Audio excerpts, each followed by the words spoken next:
This podcast was made possible by Hot Source Yoga. Are you in Santa Cruz and looking to get or stay fit?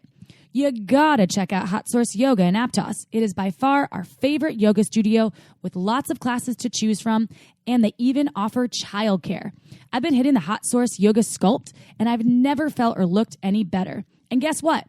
They also offer a 30-hour Hot Pilates teacher training online so you can get certified from the comfort of your own home.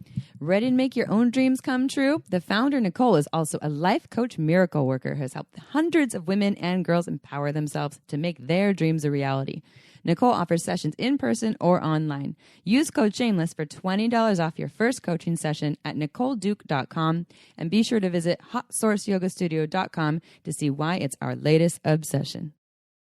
I'm Amy, sex educator, sex and relationship coach, and sex shop owner. And I'm April, VP of an international high-end pleasure products company and boss queen sex toy mogul. We're best friends who make our own rules about who we are as sexual beings.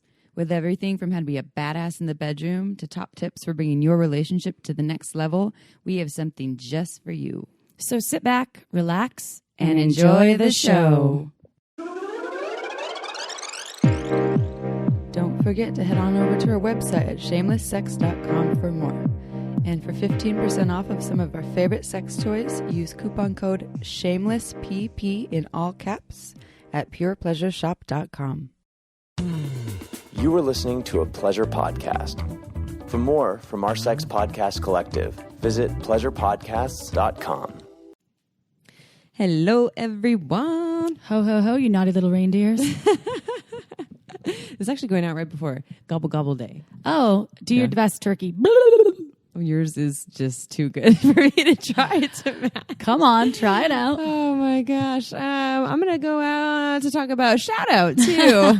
I think it's Micah, or maybe your name is Misha, but you donated to us on Patreon.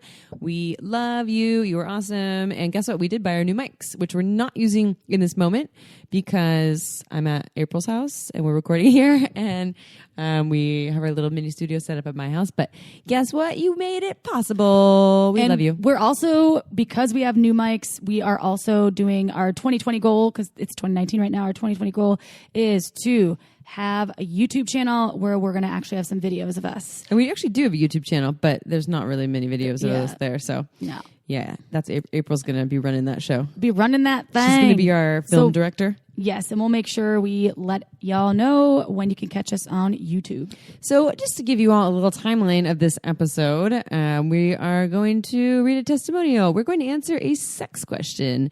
And then we are going to read the bio, and the podcast will start shortly after that. So the podcast has started, but the interview will start. This is a timeline. And if you want to fast forward the interview, you can look in our show notes, and it will tell you when the interview starts. One of my friends called me today right before I went to yoga with you. Mm-hmm. We went to Hot Source Yoga today. It's the best. And she said that she only listens to the beginning of all of our podcasts, so she knows what's going on in my life, and she thinks it's amazing and funny. So, oh my God, that's awesome. For those of you that don't like the intro, we've got those of us that do. Yeah, it's true. We get a lot of mixed information from folks. We can't make everyone happy. Some people are like, we don't want to hear personal things about you. And some people are like, I love the personal things about your personal lives, right? It's just because it's relatable, and we're ridiculous. So it's fun to share. Yeah. So I think we're great. We're fabulous. You ready for a testimonial? Chip. Oh, I love testimonials. This testimonial is from a wonderful listener who said, I want to drop you a line this morning and say, thank you. Thank you for entertaining me. Thank you for teaching me. And thank you, perhaps most of all, for being so stunningly courageous. Time and again, I listen to Shameless Sex, and I find myself thinking that I'm not the only one with all these weird kinks. I'm not the only one who is still in a fist fight with shame, that I'm not the only one whose heart has cracked. It reminds me that I'm A-okay, and that almost all of us are, actually. You've made this guy's life better, and I know I'm not the only one. Please keep on posting. Thank you. We will, because we love this, and that's why we do it. It's exactly why we do it. Work. I wonder if this is one of the people that likes our intros.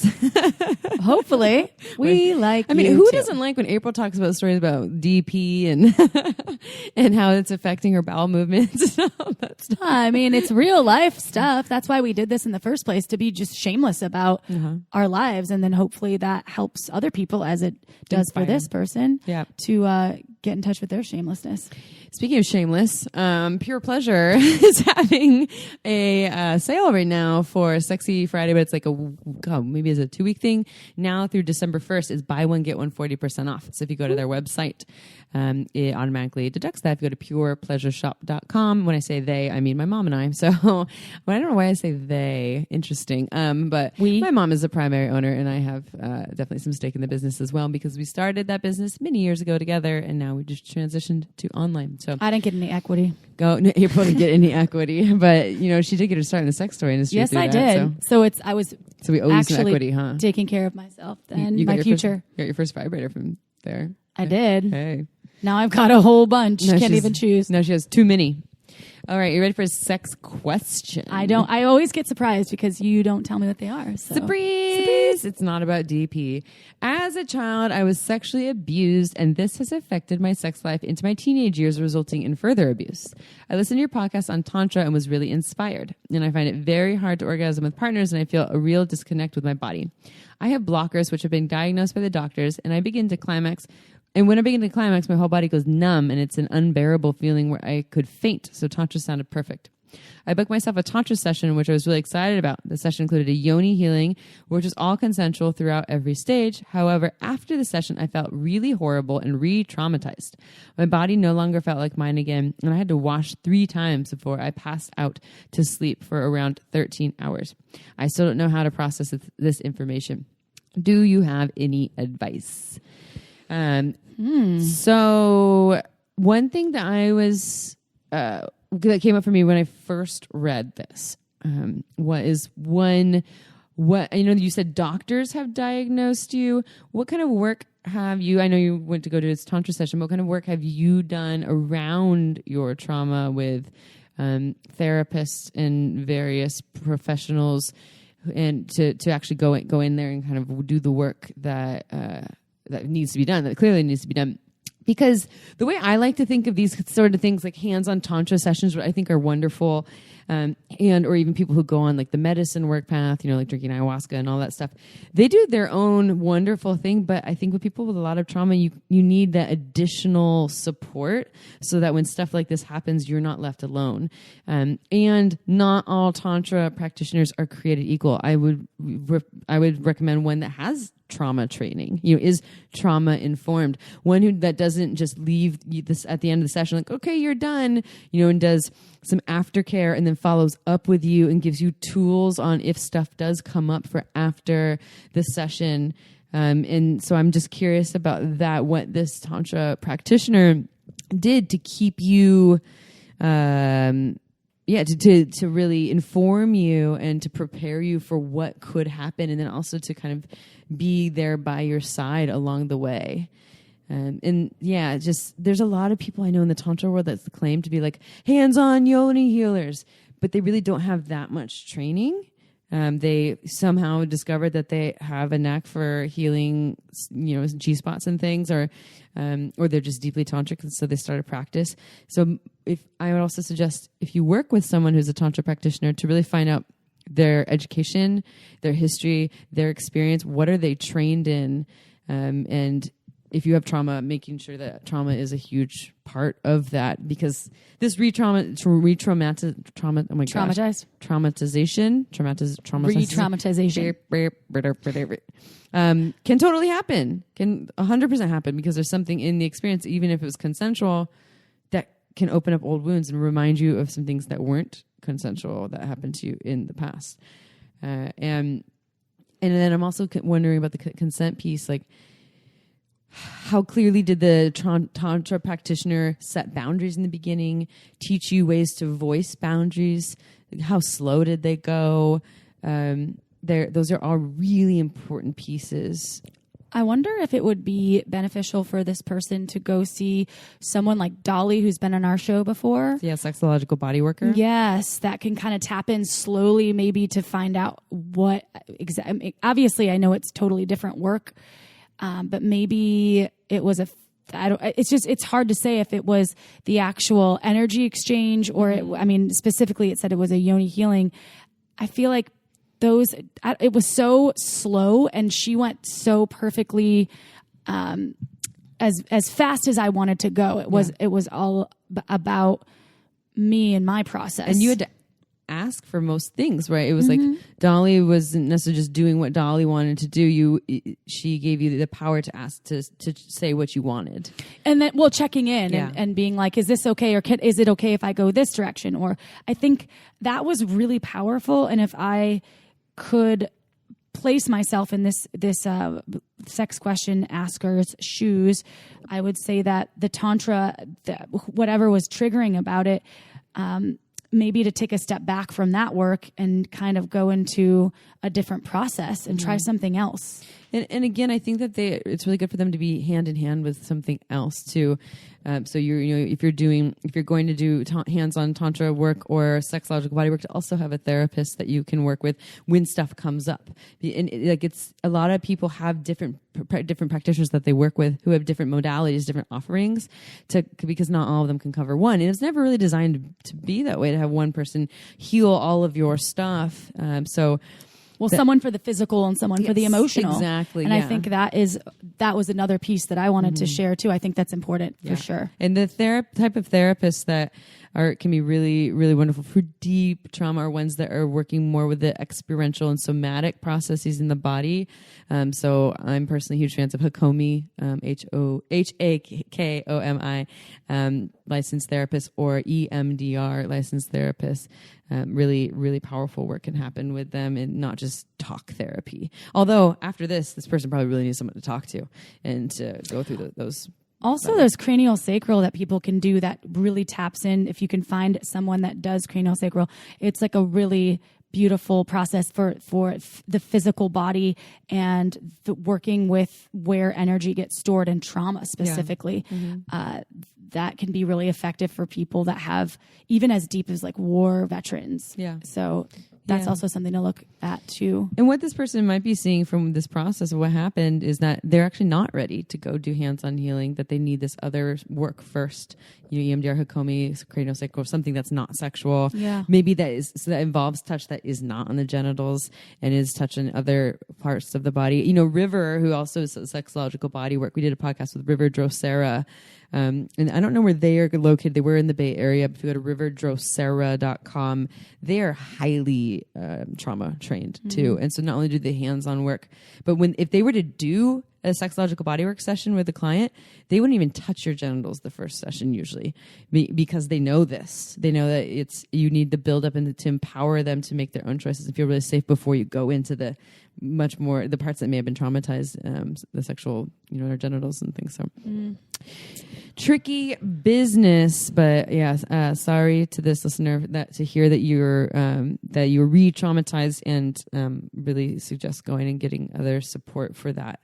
And thank you for your courage for reaching out. Totally. Your question. Yeah, it's a really, really good question and brave of you. Okay, so everyone, before we read the bio, y'all know our podcast is free, right? It's free. If you're paying somewhere, then, we're not responsible for that because it should be free on pretty much all of the apps. And to keep it that way, we love when you support our sponsors. And guess what? We only have sponsors that we believe in. We are really particular about who we work with, which brings us to a company called Dipsea that we love, and you may have heard us talk about before.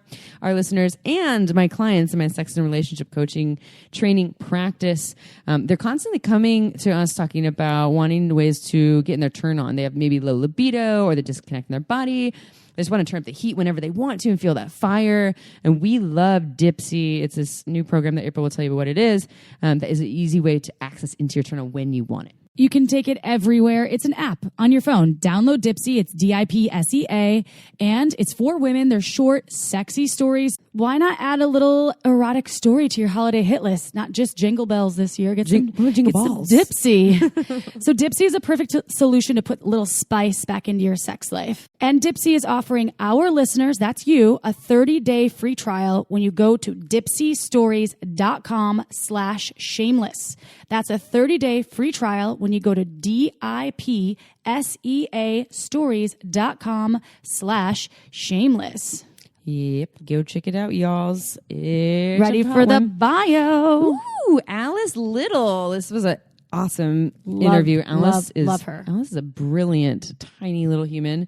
powerhouse, I must say. So Alice Little is the most successful licensed sex worker in the United States. Alice has been voted the #1 companion of the year at the world famous Moonlite Bunny Ranch legal brothel in Carson City, Nevada. I was just there training on some sex toys. She's also a go-to intimacy and sexuality coach, an outspoken advocate for sex workers' rights, and vocal champion for an all-inclusive sex-positive society. To learn more, visit thealicelittle.com. Are you ready, Chip Chop? Yes, I am. This is a good one. Here we go.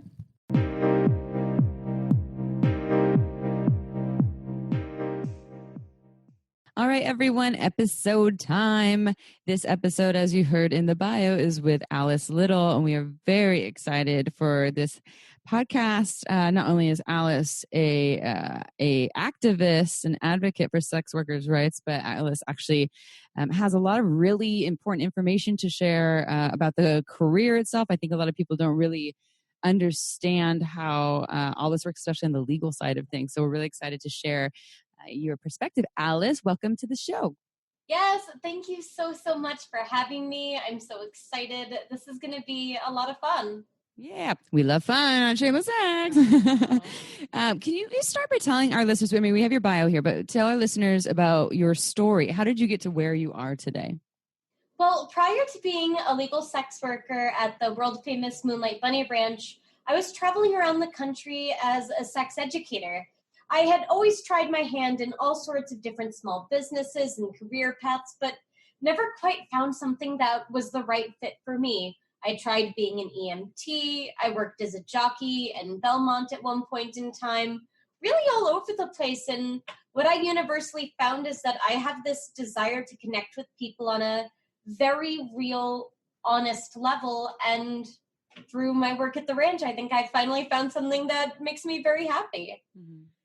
And you, so reading about you is really incredible because you have this amazing career going for you, which is awesome. And your work is kind of described as luxury companionism or a luxury companion. Can you tell our listeners kind of what that entails and a little bit more about that? Because it sounds so sexy, like luxury companion. I love it. Yes. So companionship goes so much more than just simply being present and there with someone. In my line of work, that looks like being an all-encompassing companion in the sense that I'm connecting with them emotionally, mentally. We're having important, deep conversations that aren't just these surface level, oh, how are you? How's your day? We're discussing somebody's dreams or their fears, their hopes for the future, different goals that they have for themselves, either intimately or personally. And my goal and my role is essentially to help facilitate somebody's full-rounded success through that very intimate channel. We should all be developing luxury companions like in our everyday lives. That's so important. That's great. So okay. Who are your primary folks, like the clientele that you are working with, and why and what are they usually coming to you for, I should say? And what inspires them to kind of seek out your companionship? Kind of a multi-tiered question, but kind of all related to your clientele. Well, there tends to be not so much a stereotype as to what type of individual comes to see sex workers. My guests range in age from 21 or 18 all the way to 65, 70 years old. I see men, I see women with their men, I see married couples. I work with virgins. I work with folks recovering from sexual trauma. I have a number of guests that are also on the autism spectrum or have other disabilities that may limit their ability to connect organically out in like a bar type setting. I see people for so many different reasons, everything from wanting to have an understanding of their own intimate needs, wants, and desires to someone wanting to learn how to be a quality partner for their significant other. What positions are going to be most beneficial for their pleasure? What kinds of activities can we do together to kind of bring us closer in our relationship? For virgins, oftentimes that looks like a first date experience. For couples, maybe it's sex coaching or a threesome. For an older gentleman, maybe it's coming up with different ways to interact sexually beyond penetrative sex. Because the reality is, at a certain point in our lives, our sex lives don't end, they evolve. And I help people discover that next evolution, whatever it so may be. I love you already so much and what you're doing and how you, I mean, I can tell that there's really a heart and a passion behind it. And obviously there's pleasure, there's joy, you know, there's some yummy feelings that, and there's also healing. You're speaking to, you know, healing and, you know, a deeper longing and intimacy. And you're talking, I mean, I have, as a sex and relationship coach, I have a number of people that come my way, and you are a coach too, by the way. I know that you do that as well. And so you have a number of people come my way that are, you know, in their 30s and 40s and have barely dated. You know, they don't even know how, and they want not just touch, but they want intimacy. They want connection. It's terrifying. They're inexperienced. And, you know, I can only go so far with how I can work with them. And I'm a firm believer in sex work as, for all the things, even if it's just for pleasure, but also especially for what we're talking about healing here, and for people who have trauma or just don't have a lot of access to connection and intimacy. So I'm just loving how you're describing everything that you do. Thank you. It's something that is such a recognizable need in society. We're desperately touch-starved. We don't generally have skin-to-skin contact outside of a few rare circumstances.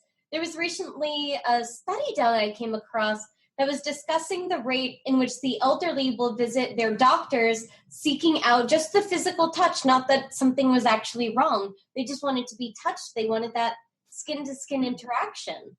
As we know with children, there quite literally will be a failure to thrive if you don't hold and caress and hug a child. And I feel like that doesn't go away as adults either. We still have that need to be held, that need to be touched and get to experience things on that deeper, more intimate level. There's always this misconception that it must be all about the sex, and it's so rarely actually about the sex. It's almost everything else around it. It's such a beautiful thing. And it sounds like you're also seeing people, because you're speaking to about, you know, virgins or people that are starved for touch, but there are plenty of people in relationships who are starved for touch. That's super common. Yes. And the question inevitably comes up is seeing a sex worker cheating. And it's a very nuanced question. And I think there's so many different angles that it can be looked at.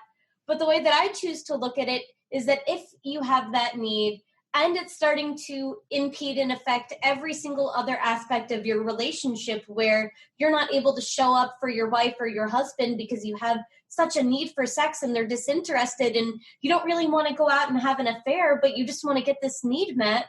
Well, I don't think there's any shame or stigma in getting a need met, especially when there's no misconception around what's happening. Like, I'm not going to steal your husband. Ladies, take him back, please. I don't want to keep him. That's not the goal of sex work. Like, let me get that itch off of his back and then return him back to you so he can be 100% mentally there and present. And it's safe. It's regulated. It's within a space that is 100% consensual and confidential. So people feel safe expressing things that they may not be able to disclose even to their spouse. That's exactly how legal sex work is helping and change the world. And it could really, if it was more acceptable, I think all around. I know state to state, there's only, is it only one state that it's legal, and that's Nevada, right? That's it. So sadly, but there's other parts of the world in our podcast is listened to in a lot of different countries, but we've always been advocates for paying for sex work. And especially the fact that, just to reiterate, the safety, the confidentiality, that is so important. And personally, thank you for doing what you're doing, because it really is important. So can you explain to our listeners how a sex worker working in a legal brothel is different from other sex workers, and kind of not only because we talked about the states, but what kind of are the variables that you can share with us? There's so many different things. And one thing I always want to establish right away is that I don't judge those that work independently or illegally stateside here. That's not my role. I don't speak against them at all whatsoever. But when it comes to the nuanced differences, you figure there are some factual things that exist in the legal brothel space that unfortunately aren't happening in the day-to-day industry that isn't regulated. One of the first things is that the ladies have to undergo an extensive background check and FBI fingerprint simply to obtain a work license. She additionally has to comply with a 7-day testing protocol. So every 7 days, we are routinely tested for STDs and STIs, and obviously it's working. And since it's been legal in 1972, there's been exactly no cases of HIV in the legal brothels. So what we're doing definitely works. Condoms are legally required. So unlike independent or criminalized sex workers, I'm not being pressured to do things that are dangerous or unsafe. Those kinds of things are just very minimum expectations within the space. All of the rooms additionally are equipped with a panic button. So if at any point in time someone doesn't feel comfortable or is in a dangerous situation, tap the button and help will be there in literally 2.5 seconds flat. It's a beautiful system that allows women to come in from all over the country and work in a place of safety. We have a gate around the perimeter, which is literally there for our own safety. The ladies can come and go as they please, as often as they please. No one is holding anybody captive, which is a wonderful thing, of course. I mean, consent, it's a thing. You have to be able to come and go, part of how that works. But you figure when guests come to the gate, they're actually stopped first and they're asked for their ID. We check, we verify that they are who they say they are before they're even allowed onto the premise. So we know where everyone is at all times for the safety of the ladies. As such, it's created a really beautiful system that I think really allows for success. And there's lots of different models of success within the industry. For example, I'm an appointment-only lady, which means that all of my guests contact me in advance over email. We set down 10% of their intended budget since we're not able to discuss rates outside of the brothel property. And then we meet in person at the ranch space. Other ladies are available during set hours of the day, during set days of the week, as a part of lineup where somebody could walk in, see whom all the available ladies are, choose somebody out of the lineup, and then go and have that conversation with her. And again, it's very important to mention, ladies don't have to show up for any lineup that they don't want to. Ladies don't have to tour with any guest that they don't want to. There are no requirements to book with anyone that you don't want to. It is 100% in control of the women. And as such, when you visit that space, you can genuinely let your shoulders down, take a deep sigh, and know that you're in a space where you can genuinely share and have those confidential conversations and kind of allow yourself to explore sexually in a way that you may not have ever gotten to before. It's a very unique opportunity. That is incredible. My mouth was just dropping on a lot of the things. I love that. Of course, the security I knew would be a thing, but the panic button, that's awesome. I wish I had that just in life where I'm like, help, I need help with whatever. And you have someone that could. That's the only reason to date so far that I have used it. I've joked that I've used it more as the adult button. There's a tarantula under my bed.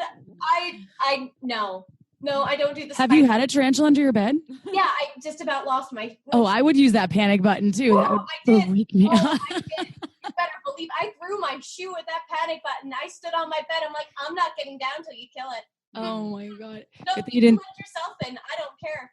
Nope. Like, I was just in my room getting ready, and I was just like, oh, hell no. They had done painting the day before, so they had left the door open to allow for airflow, and it's Nevada. It's a desert. We have wild horses, and unfortunately, we also have tarantulas. Well, yeah, I feel you. I'd be terrified. They're cute in their own way. If there's some tarantula lovers out there, there might be. They're expected. It's fine if it's expected. It's like the surprise tarantula where I'm like, oh, I'm good. No, thanks. If anyone thinks tarantula is cute, write us an email and tell us. Yeah, I'm sure. Because I don't know about that. I mean, I guess it's fuzzy, but I lived next to a girl in college that had a pet tarantula, and she would take it out and pet it, and I was terrified. Did you get laid a lot? No, I don't think so. Okay, y'all, time for a quick break. This podcast is made possible by some of our favorite things. Uberlube is one of them. It's a luxurious lubricant great for all kinds of sex. It's less likely to throw off your pH than most other lubes. Seriously? There are hundreds of doctors who recommend Uberlube to their patients, whether they want to make their hot sex even hotter or for folks who are experiencing dryness. Amy, I know you love Uberlube too. What do you love? I love Uberlube because it has no flavor, no scent, and it feels absolutely amazing on my body. In fact, I want it everywhere. I even use it in my hair for my hair frizzies, for massage, and it can also prevent chafing. Oh, and the bottle is gorgeous. It's discreet and looks like a beautiful cosmetic product, so you can leave it on your nightstand shamelessly. To learn why we think it's the best lube on the planet, go check out uberlube.com. Use coupon code SHAMELESSSEX and you get 10% off and free shipping. Again, that's uberlube.com, code SHAMELESSSEX and 10% off and free shipping. This podcast was also made possible by omgs.com. OMGS is a research-based online program that helps you add more sexy things to your menu. OMGS studied thousands of vulva owners to find out how they orgasm and then made tasteful and inspiring short videos to show you techniques on how to pleasure yourself or another vulva. Amy, tell us why you love OMGS. I've been recommending OMGS to my clients for years, and it has changed their lives. Whether you're already having good orgasms and want to have even better orgasms, or perhaps you want to explore more variety in your playtime, or even learn how to pleasure someone else's vulva, OMGS will have something for you. With 2 seasons, one all about internal and the other all about external techniques, it's better than any book or DVD that money can buy. To learn more, visit omgs.com/shameless, and our listeners get $5 off. That's omgs.com/shameless. You get $5 off. Go check it out now. And back to the show. I would love to talk about, well, tarantulas, yes, are very interesting, but I would love to know more about, because you're obviously an activist and advocate for sex workers' rights, and it's always changing, obviously, with the SESTA, FOSTA stuff. We've done other podcasts regarding those laws, but can you talk about what's the latest right now, newsflash, in sex workers' rights? Because I would love to know. There's such an interesting spectrum in the sense that the Nevada brothel politics are almost a microcosm representation of the macrocosm, because we see things happening at the SESTA, FOSTA level that's affecting all of the states, but then we also have things that are happening here specifically in Nevada, even at a county by county level, because the legislation right now, it's not at the state level, it's county by county. And so oftentimes in Nevada, that looks like us coming up against potentially damaging legislation at a county level. Recently, the Nye County commissioners had put forward an idea of imposing what's called lockdown, in which the ladies would only be able to leave the work location between certain hours once per every 10 days, and only for a medical appointment, and only if she had an escort. And they were trying to say that it was because of the fear of STDs and STIs. That sounds like prison. Nobody needs that. It is extremely abusive. And so we started a little movement called stoplockdown.org, and they killed the proposal before they even proposed it. So I'd say we were pretty successful on that one. And again, bringing it back to the microcosm being representative of the macrocosm, in terms of the newest stuff coming out, New York recently had a proposal for decriminalization. It unfortunately did not go past committee. However, it's expected to, in the next few years, be workshopped, improved, and then reproposed. DC recently has done round 2 proposal. So they've already done one proposal, had it sent back. Now they've got the second proposal out there. I don't believe that we're going to see decriminalization anytime soon, or expanded legalization anytime soon. And there is a difference between decrim and legalization, you figure, and that's an important thing to discuss too. Decriminalization is simply laissez-faire, hands off. The government's not regulating. They don't set up any locations to work. There's no work card requirements. There's no testing requirements. It simply allows women to work on their own terms, essentially as independent contractors, but without any sort of structural benefit. In a legalization model, it looks like both. You get all the decriminalization aspects, but you additionally see options that resemble what they have in New Zealand, in which you could work legally out of a brothel or you could work legally independently. Both of those workers, be it brothel or independent worker in New Zealand, do have to I want to say they have testing requirements, they have work card requirements. There's a couple of basic things that are required in order to enter that as a profession, but additionally, that gives them access to banking.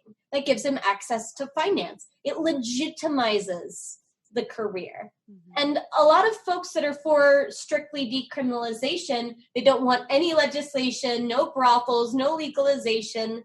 I think what they miss out is the fact that legalization is also legitimization in the sense that it does allow this to become a career path for so far more many people than just the limited pod in the Nevada brothel space. Mm-hmm.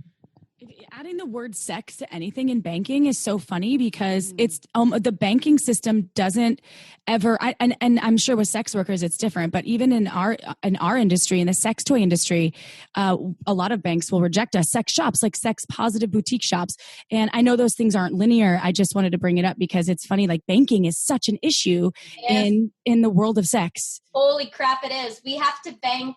I always say that we are kind of a sister industry to the marijuana industry in that we're not federally legal. It's legal at the state level or the county level.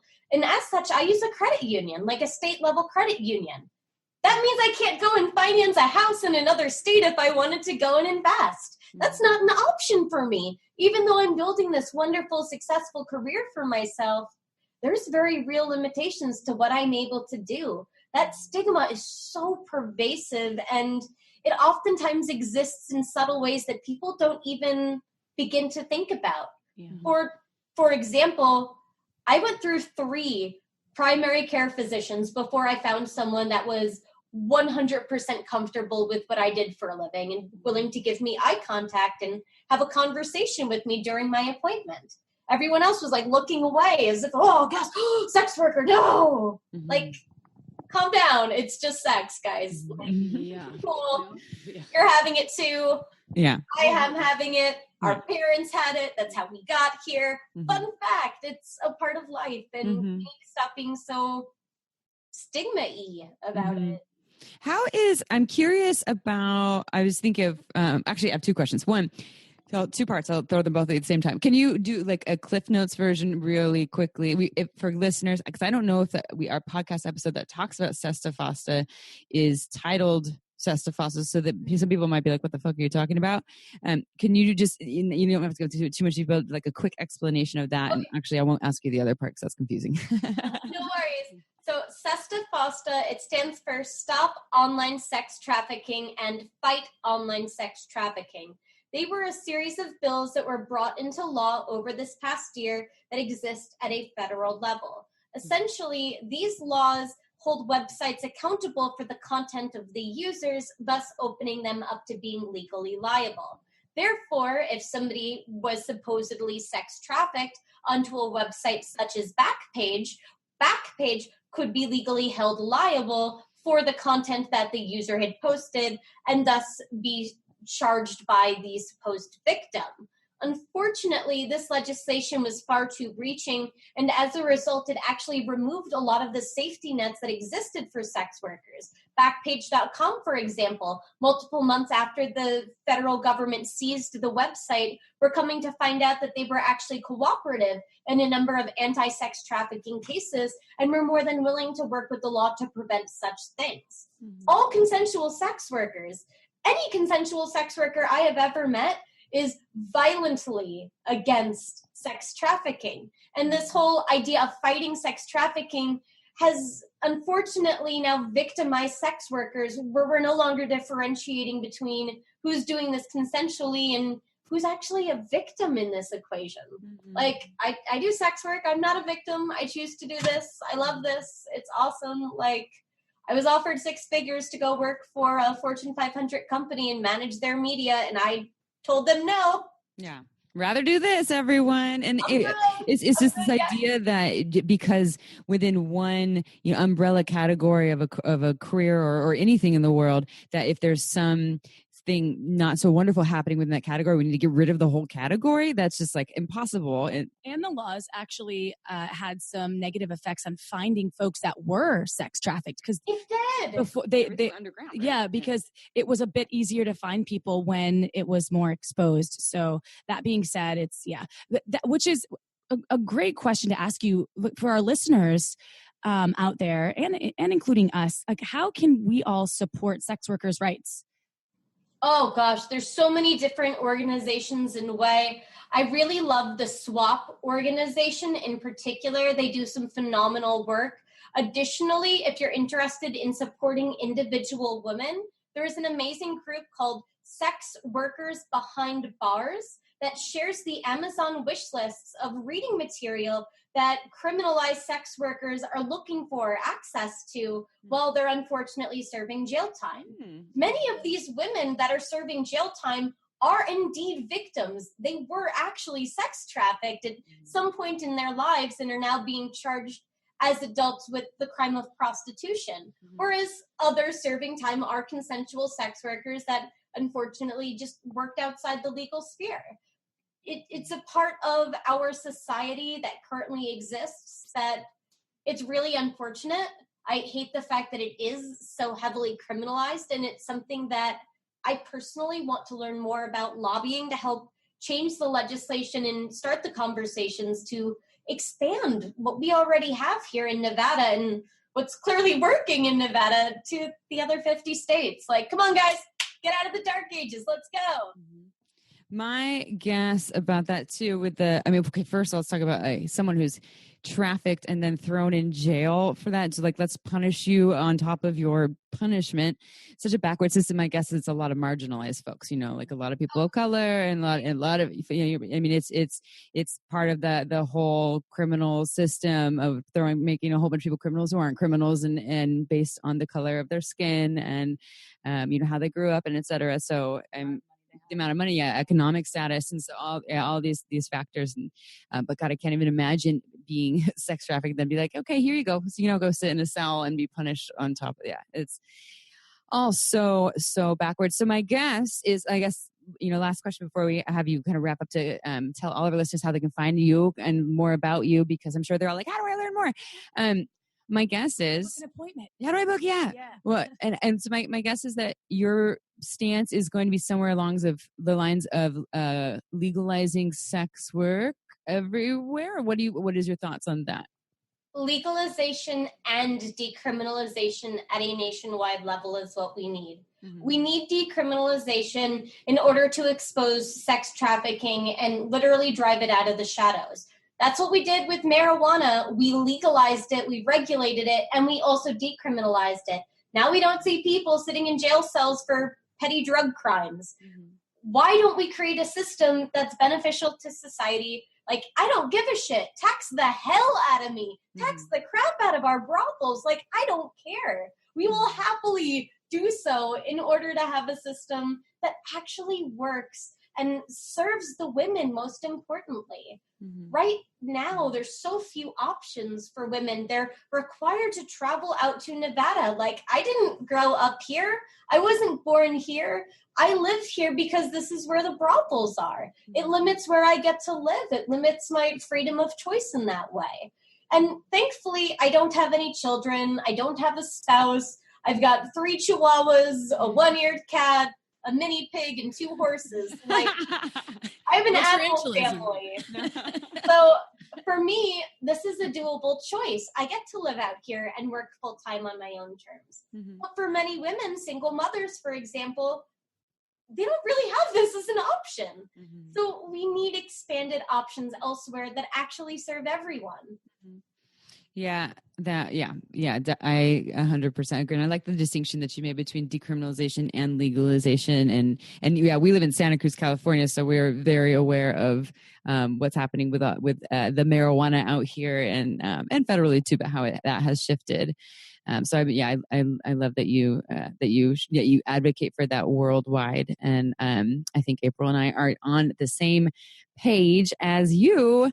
Can you tell our listeners, which we shared in your bio, your website, and all that, but how people can work with you? And also, I know you do coaching. Does it need to be in person at the ranch? Can people do work with you online, or is it just in person?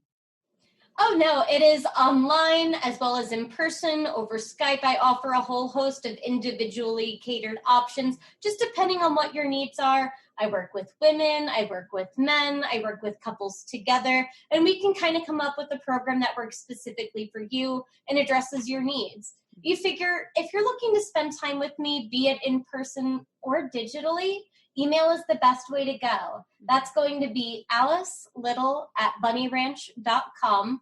You can also visit my website, thealicelittle.com, and that links to all my social media, my blog. You can get access to my YouTube channel through there. I do a little live show called Coffee with Alice on Thursday mornings, 10:30 a.m. PST. Just kind of sex, intimacy, and coffee, a little morning chat. Mm-hmm. Your post, I was looking at your Instagram the other day, and they are awesome. You're like, I think you had a picture of like your Dungeons and Dragons and like animals and all these things. So I love how obviously you're not, you're not hiding behind a personality or an image. Just from what this is my guess, or from my observation, it seems like you're authentically you in the way that you show up online, on air and with clients, I imagine too, in your work. And I think that's so it's just so beautiful to see. And April and I, we love seeing people who are doing this, are activists and who are educators, and then for you, you're actually doing hands-on work and also are really passionate about it. It's not just like, oh, pays the bills. It's like, no, I really care. I want to change the world, and I want to help people, at the one-on-one level, but also help to change the world as an advocate too. So thank you so much for sharing and for everything that you do. You are a fucking awesome human. Oh, thank you so much for having me. Like, it very much so feels like, as silly as it sounds, my mission in life is to get prostitution legalized from coast to coast. Like, that's the damn legacy I want to leave on America. Sex for all. Compliments of Alice Little. You're welcome. I think you should run for president, and you should, instead of Little with your last name, because the only thing that's little about you is like you're petite in size, but you're fierce boss queen. I was going to say boss bitch, but I don't know if you like that, but. Oh yeah, I'm game for that. Oh, good. Okay, cool. Consent first for that one. Yeah, right. I was like, but wait. But Alice, thank you for spending a little bit of time with us and sharing with our listeners the amazing work that you're doing and continuing to do. And we support you. And I hope our listeners can actually, help advocate for sex workers' rights too. And from coast to coast, decriminalize that shit, because I've been to Amsterdam. And I can tell you, I've never felt safer in a country in my life, because no one was on the streets raping and murdering and being crazy. Maybe they are, but I didn't see them.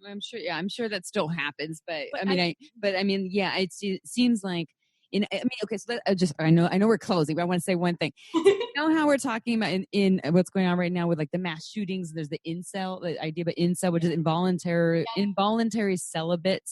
And I've heard Rain DeGray, who is a porn star and educator and has a podcast. She was talking. You know who she is? Yeah, she's amazing. I love her. She's got a nerdy brain, and I love me some nerds.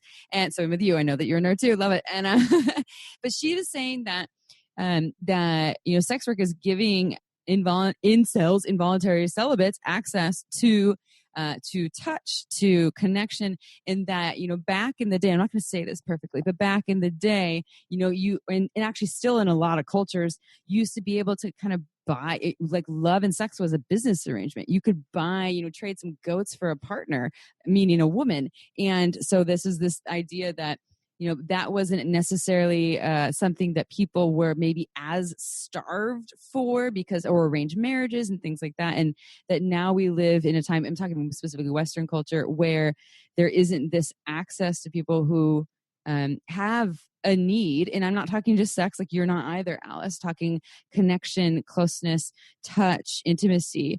And so we're really speaking to something that I'm not saying that sex was going to solve all the mass shootings, but there is this idea that, there might be this link to these people that are like super angry and upset that they don't have access to closeness and companionship. And this is kind of a way of revolting. So sorry, this is a tangent we're about to close out. But it's a good tangent, though. It's worth having. Yeah. And it's just some food for thought for folks out there. Just take a minute and think about those types of things. So, and if you're anti-sex work and you still, after listening to this podcast, are anti-sex work, maybe ask yourself why, because a lot of that, I think, is we're taught that, we're taught that this is wrong and that sex is sacred, but who told you that? Where did that come from, that original idea? And what does sacred even mean? What's your definition of sacred versus someone else's? Because sex work, from what I'm hearing from you, Alice, I'm sure there's plenty of sacred shit going down between your interactions with your clients. Yep, 100%. There's a reason that, historically speaking, if you go all the way the hell back to the time of Mesopotamia, sex workers were akin to communicative with the gods, where they actually lived in the temples and they were priestesses as well. And they kind of served this dual role in society. And it was recognized as something that was highly respected and very important. Like, oh, there they go. And it's only in recent times, not that long ago, as early as, say, 1960s, there were brothels elsewhere in the country, you guys. It was not that long ago. There is no reason that we can't undo what we've changed and bring that shit back. I watched plenty of Game of Thrones. Not that that's an accurate historical account of anything, but the brothels were a meeting place where a lot of shit went down. What about the Deuce now? We're just talking about in the 60s, 70s and 80s when the kind of the transition. I know this is HBO, everyone, so I can't say this is exactly accurate, but the transition between the mass push to really crack down on sex work and what that looked like too, and also it has a lot of hot sex in it, so you should probably watch it. All right, I'm down for all of it. Very interesting. I'm really sad that you can't trade camels for sex anymore. Damn it. You can somewhere.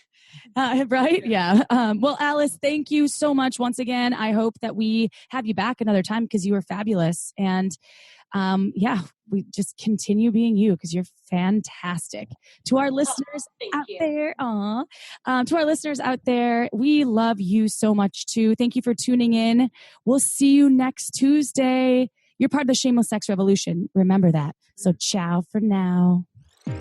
Don't forget to head on over to our website at shamelesssex.com for more.